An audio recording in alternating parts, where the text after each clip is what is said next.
un problema che storicamente abbiamo pensato confinato ad alcune regioni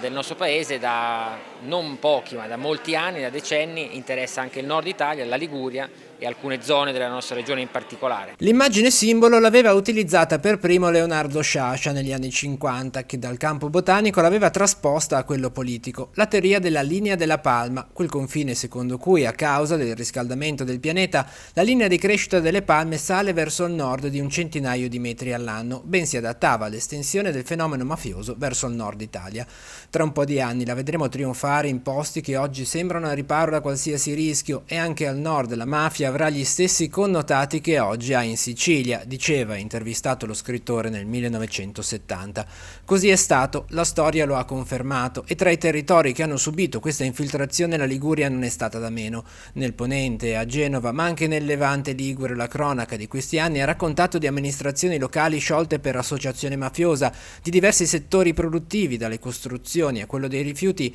utilizzati come sistema per reinvestire il denaro illecito. Tradizionalmente nella nostra regione sono i settori trainanti dell'economia locale a essere più esposti al rischio di un'infiltrazione criminale, quindi naturalmente i sistemi della portualità, della logistica, il ciclo dello smaltimento dei rifiuti, il ciclo degli inerti e dell'edilizia e nel settore invece delle economie illecite purtroppo la Liguria rappresenta da tantissimo tempo uno degli snodi cruciali del traffico di stupefacenti in tutto il Mediterraneo. L'arresto del superlatitante Matteo Messina Denaro a Palermo può essere letto come un successo ottenuto dopo anni di sforzi ininterrotti, il concretizzarsi di un'attività di contrasto al fenomeno mafioso che però non si deve fermare. Per questo è importante mantenere alta l'attenzione, parlarne e far conoscere il fenomeno, come sta facendo l'Associazione Libera da alcuni anni a questa parte anche nel nostro territorio. Le organizzazioni criminali sono un fenomeno plurale, storico, stratificato che quindi anche in Liguria si articola e deve essere conosciuto attraverso l'analisi e l'approfondimento.